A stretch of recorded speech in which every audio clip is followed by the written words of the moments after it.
जिनको बुलाने के लिए भगवान स्वयं उनके द्वार पे आए हैं।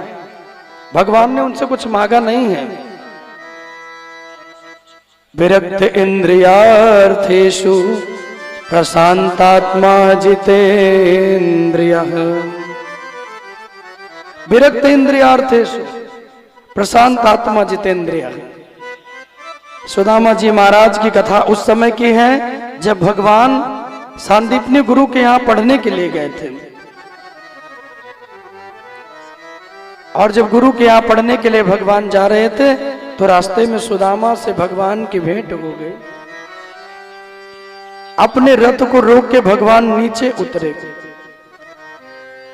और जब भगवान रथ को रोक के नीचे उतरते हैं, नंगे पांव एक ब्राह्मण का बालक फटे पुराने वस्त्रों को पहन के जा रहा है।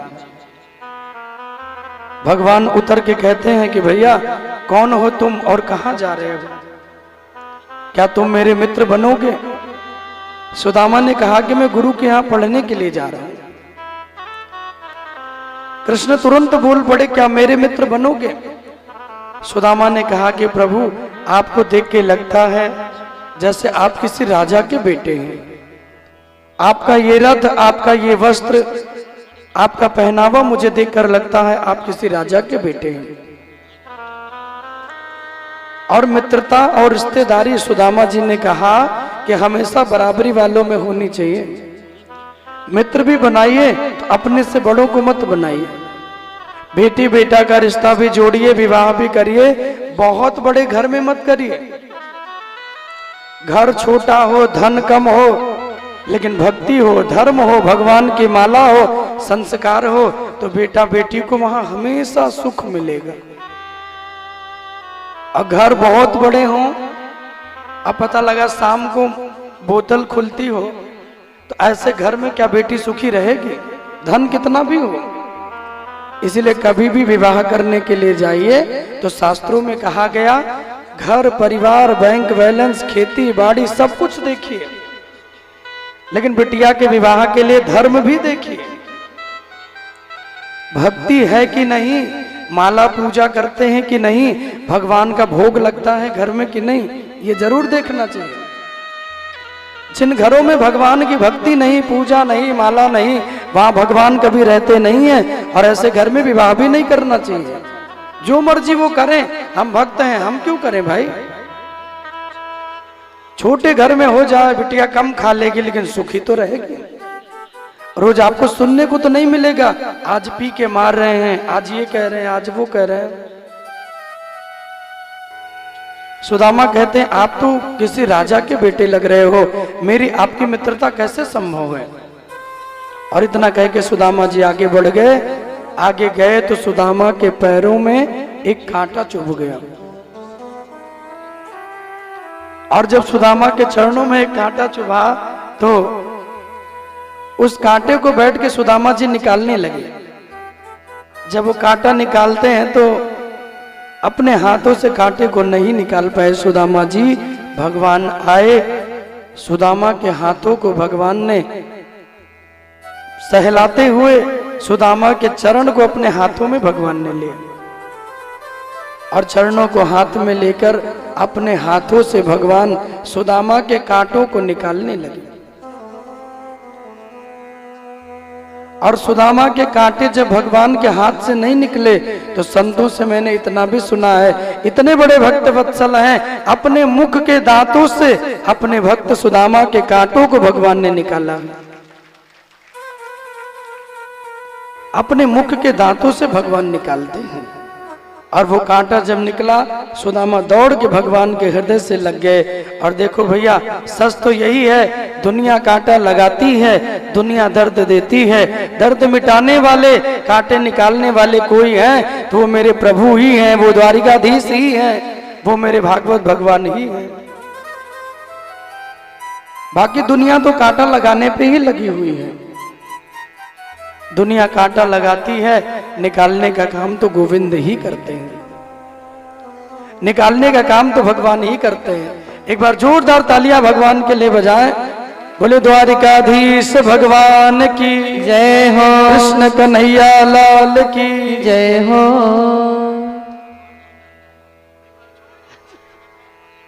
और जब भगवान पधारे तो गुरुदेव भगवान कहते हैं कि उस द्वारिका में भगवान अपने सिंहासनों पर बैठे हुए हैं और कभी भी मित्र मांगने के लिए गया नहीं। आज अपने रथ में भगवान ने बिठाया और रथ को में बिठाकर भगवान सुदामा को लेके गुरु जी के आश्रम में पहुंच गए। और जब वो गुरु जी के आश्रम में पहुंचे, कितना प्रेम करते हैं भगवान सुदामा से। कुछ खाने के लिए मिलता है ना, तो वो भी कृष्ण सुदामा जी को दे देते हैं। माँ कोई वस्त्र भी देती है, भगवान वो भी सुदामा को दे देते हैं। एक दिन माँ ने पाठ याद करने के लिए दिया और कहा कि तुम जितने भी बालक हो पाठ याद करके सुनाना। सबने तो सुना दिया, लेकिन सुदामा जी भूल गए। और जब सुदामा जी भूल गए, सुदामा को पाठ याद नहीं हुआ, तो आज गुरु माँ ने कहा कि तुम्हें सजा मिलेगी। क्या सजा मिलेगी? बोले तुम जंगलों में जाओ और लकड़ियां तोड़ के लाओ। जंगलों में जाके समिधा तोड़ के लाओ।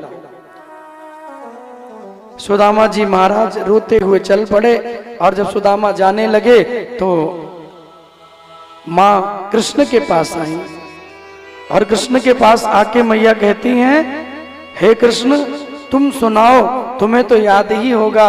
जाकी श्वास सहज श्रुति चारी, सो हरि पढ़िया कौतुक भारी। अरे कन्हैया तुम्हें तो याद ही होगा, क्योंकि तुम्हारी वाणी से तो वेद निकलता है, तुम्हारी वाणी से तो शास्त्र निकलता है। कृष्ण तुम सुनाओ। भगवान कहते हैं कि माँ मुझे याद तो सब कुछ है, लेकिन आज मैंने सुना दिया तो मेरी मित्रता अधूरी रह जाएगी।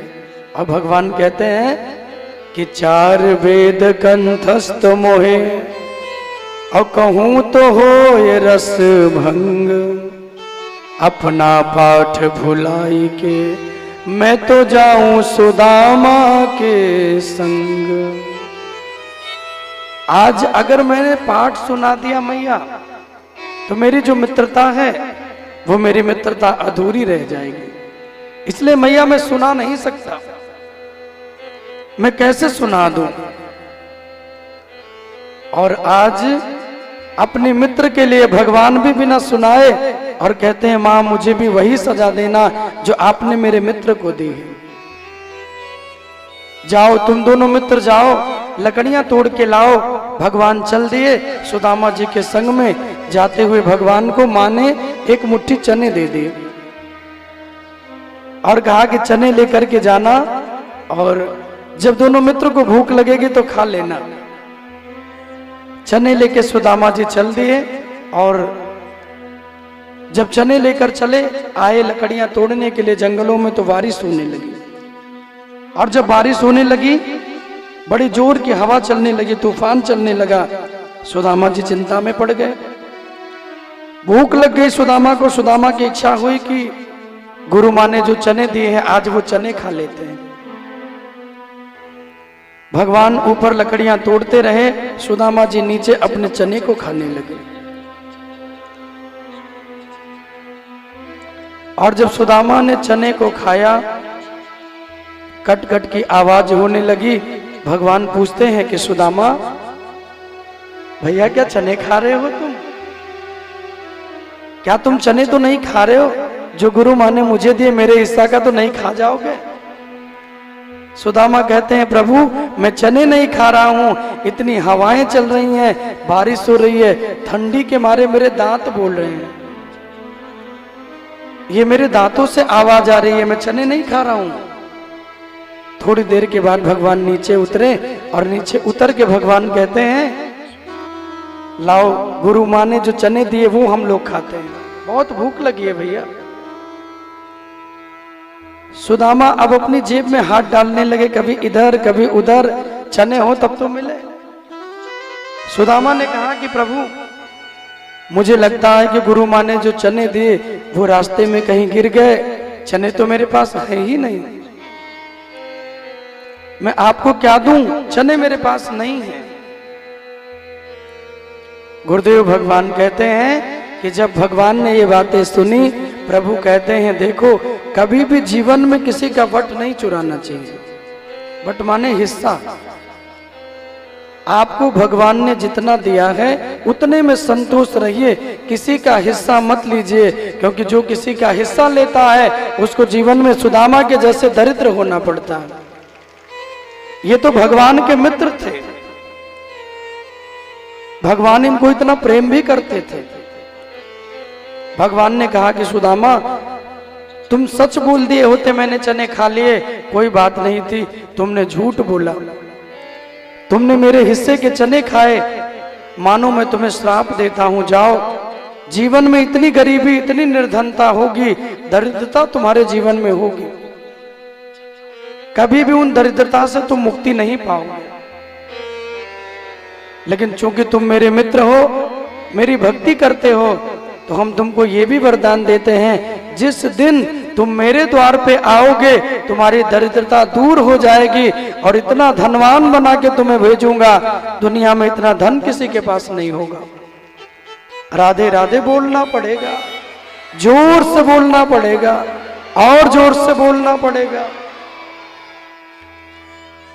जिस दिन मेरे द्वार पे आओगे उस दिन तुम्हारी जितनी दरिद्रता है, निर्धनता है, वो मैं दूर कर दूंगा। जब भी तुम मेरे द्वार आओगे तुम्हारी हर दरिद्रता दूर हो जाएगी। ये कहकर दोनों मित्र गुरुकुल में रहे, गुरु जी की सेवा किए। धीरे धीरे समय पूरा हुआ, विद्या अध्ययन का क्रम पूरा हुआ, तो दोनों मित्र अलग होने लगे। भगवान मथुरा में आए, समय बढ़ा तो भगवान द्वारिका के राजा हो गए। सुदामा अपने गांव में आए, सुशीला नाम की पत्नी से इनका विवाह हुआ, कई बाल गोपाल भी हुए, लेकिन श्राप के कारण सुदामा जीवन में गरीब होते चले गए। इतने गरीब हो गए, इतने गरीब हो गए, इतनी निर्धनता जीवन में हो गई कि मांग के ले आते हैं, जो मिलता है वो बच्चों को खिला देते हैं और खुद दोनों पति पत्नी भूखे ही सो जाते हैं। सुदामा जी के जीवन में इतनी गरीबी है, इतनी निर्धनता है, इतने कष्ट हैं जीवन में, लेकिन कभी भी भगवान से कोई शिकायत नहीं की। कभी भी भगवान से ये नहीं कहा प्रभु आपने मुझे दिया क्या है। भिक्षा मांग के लेके आते हैं, अगर द्वार पे कोई आ जाए तो जो बना है वो उसको खिला देते हैं। ये नहीं कहते कि भैया इतना ही बना है, उसको खिला देते हैं और पूरा परिवार एकादशी मान के व्रत करके भूखे सो जाते हैं। इतनी सुंदर सुदामा की भक्ति है, तब भगवान सुदामा के लिए नंगे पांव दौड़ के आते हैं। अपनी पादुका भी भगवान ने नहीं पहनी, सुदामा से मिलन की इच्छा लेकर भगवान नंगे पांव दौड़ के चले आए। सुखदेव जी कहते हैं कि सुदामा मांग के लाते हैं, जो मिलता है वो पा लेते हैं, कभी मांगने भी नहीं जाते तो भोजन भी नहीं करते हैं। पत्नी मांगने के लिए जाती है, बगल के घरों में जो टूटे फूटे चावल जो वस्तु मिल जाती है उसे लेकर के आती है, बन जाता है बच्चों को खिला देती है, बच जाता है तो दोनों पाते हैं, नहीं तो दोनों भूखे ही सो जाते हैं। बहुत दिन बीत गया, ऐसे गरीबी में जीवन चलता रहा। एक दिन भगवान को दया आ गई, और जब भगवान को दया आई तो आज साधु का वेश बना के सुदामा के द्वार पे भगवान स्वयं जाके पहुंच गए। और सुदामा के द्वार पे साधु बन के पहुंचे। माता भिक्षाम देहि, माता भिक्षाम देहि।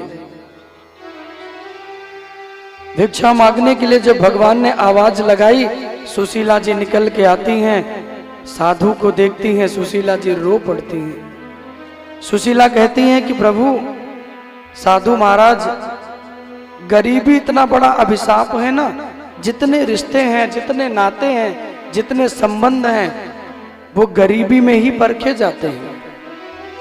जितना प्रेम हो, जितनी मित्रता हो, जब बात बनी होती है ना तो हर कोई मित्र बन जाता है। आपके पास धन होगा, वैभव होगा, पद होगा, हर कोई मित्र बन जाएगा। लेकिन जब जीवन में धन नहीं होगा, जब जीवन में हर वस्तु की कमी हो जाएगी, तब देखिए कौन आपके संग में खड़ा है। सच्चा मित्र वही है जो कभी भी मित्र का संग ना छोड़े, चाहे जीवन में सुख आए या जीवन में दुख आए। दोनों परिस्थिति में मित्र का संग देना चाहिए, वही सच्चा मित्र है। भगवान कहते हैं कि सुशीला, आज मैं मांगने के लिए आया हूं। सुशीला कहती है, साधु महाराज, मैं देना तो आपको चाहती हूं, लेकिन मेरे घर में कुछ भी नहीं है जो मैं आपको दूं। मेरे पास कुछ नहीं है कि मैं आपको दे सकूं। आपको देने के लिए कोई वस्तु नहीं है। भगवान कहते हैं कि इतना निर्दयी तो ईश्वर है नहीं जो कभी किसी को कुछ न दे। वो इतने निर्दयी नहीं है कि किसी को कुछ न दे। आपको भी दिया होगा देवी, कुछ न कुछ भगवान सबको देते हैं, तुम्हें भी दिया होगा। सुशीला जी कहती हैं, हाँ महाराज, सच कहते हो। भगवान ने मुझे सिर्फ मेरी गरीबी दी है, मेरी दरिद्रता दी है, मुझे निर्धनता दिया है मेरे भगवान ने। मेरे पति भगवान की इतनी भक्ति करते हैं, मैं उनकी इतनी माला करती हूँ, क्या भगवान को कभी दया नहीं आती? अरे मेरे घर में खाने के लिए अन्न नहीं है, मांग के लाती हूँ, बच्चों को खिला देती हूँ। कितने दिन बीत जाते हैं, एकादशी मान के व्रत कर लेती हूँ। आप कह रहे हो भगवान ने दिया है, क्या दिया है मुझे? महाराज मैं क्षमा मांगती हूँ, मैं आपको कुछ दे नहीं सकती। साधु बने भगवान बोले, सुशीला जो है वही मुझे दे दे। सुशीला कहती है, महाराज कुछ नहीं है। बोले कुछ तो होगा। तो कहती है, मेरी गरीबी है। भगवान ने कहा, ला आज अपनी गरीबी मुझे दे दे, क्योंकि जो कोई नहीं लेता वही मैं लेने के लिए आया हूँ। अपनी निर्धनता को भगवान के आंचल में डाल दिया, और मानो उसी दिन से भगवान ने सुदामा के जीवन में कृपा कर दी। बोले भक्त वत्सल भगवान की जय हो। क्या बोलना पड़ेगा? राधे राधे। मानो उसी दिन से सुदामा के जीवन में भगवान ने अपनी कृपा कर दी। जो कोई नहीं लेता सुशीला, वही मैं लेता हूं। गरीबी लेके भगवान आए, और जब गरीबी लेके आते हैं, रुक्मिणी जी कहती हैं, प्रभु कब आओगे? तुम कहते हो रोज हमारा मित्र आएगा, मित्र आएगा। कब मित्र आएगा? इतना दिन बीत गया, आज तक तो आया नहीं, कब आएंगे? सुखदेव जी कहते हैं, जाते जाते भगवान ने इतना कह दिया कि सुशीला, जो तेरे पति हैं ना सुदामा, वो भगवान द्वारिकाधीश के बहुत पक्के मित्र हैं। वो उनको बहुत प्रेम करते हैं। एक बार अपने पति को द्वारिकाधीश के महलों में भेज दो, तुम्हारी जितनी गरीबी है वो दूर हो जाएगी। एक बार।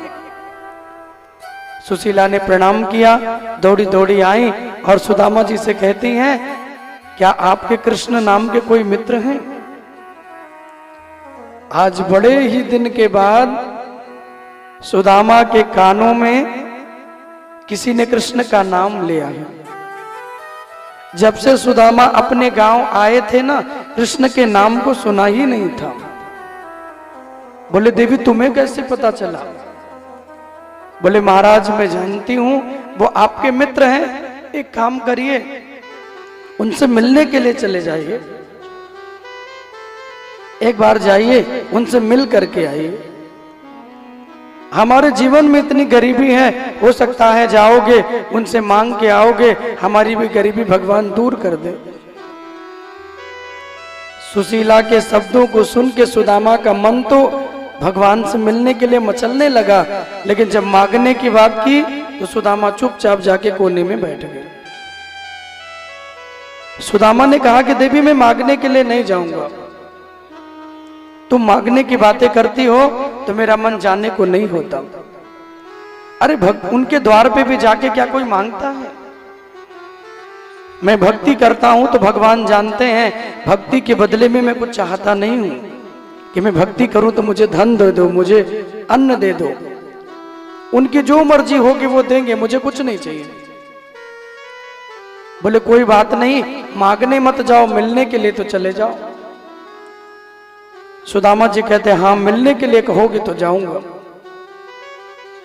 लेकिन देवी अब तुम कह रही हो जाने के लिए, मैं कैसे जाऊंगा? आज से बहुत साल पहले हम दोनों जब अलग हुए तो सुना था कि वो मथुरा में रहता है। मैं तो यहाँ आ गया, कितना दिन बीत गया देवी, उससे मिला भी नहीं हूं, पता नहीं वो आजकल कहाँ रहता होगा। सुशीला कहती है आप चिंता मत करो, मुझे पता है वो कहाँ रहते हैं। अच्छा देवी तुम जानती हो कहाँ रहते हैं? तो कहती हैं आज वो द्वारिका के बहुत भारी राजा हो गए हैं, एक बार उनसे मिलने के लिए चले जाओ बस। सुदामा जाने के लिए तैयार हो गए, लेकिन विचार करने लगे कि भगवान के यहाँ जाएं तो कभी खाली हाथ नहीं जाना चाहिए। सुदामा कहते हैं देवी जाने का मन तो है, मिलने की इच्छा भी है, लेकिन अगर मैं जाऊंगा तो मेरे पास तो कुछ है नहीं, मैं क्या लेके जाऊं? अगर कुछ होता तो उनको देने के लिए मैं लेके चला जाता, लेकिन आज मेरे पास कुछ भी नहीं है, मैं क्या लेके जाऊं? इच्छा बनाई भगवान से मिलने की, और सुशीला कहती हैं आप चिंता मत करिए, मैं मांग के लाऊंगी और जो मुझे मिलेगा वो मैं तुमको दे दूंगी, ले जाके हमारे देवर जी को दे देना, और उनसे इतना ही कह देना ये उनकी भाभी का उपहार है, एक बार इसको ग्रहण जरूर कर लेंगे। दौड़ी दौड़ी गई, पड़ोसियों के घर से 3 मुट्ठी चावल मांग के लाई। अलग अलग घर से चावल को मांगा है, एक घर से नहीं मांगा। क्यों? क्योंकि कहीं भगवान एक घर से पाएंगे तो शायद ना समझ पाए, टूटे टूटे चावल देखेंगे, अलग अलग घर के चावल होंगे, कोई मोटा होगा, कोई पतला होगा, कोई टूटा होगा, समझ जाएंगे मुझे देने के लिए इतना भी नहीं है कि अपने घर से लाके दिए। कई घरों से मांग के लाके मुझे भोग लगाया है, क्योंकि सुदामा की स्थिति सुशीला जी जानती हैं, सुदामा की स्थिति को जानती हैं। वो जानती है कि भगवान के पास जाकर भी सुदामा कभी मांगेंगे नहीं, इसलिए 3 मुट्ठी चावल लाई, एक कपड़े में लपेटा और सुदामा जी को दे दिया।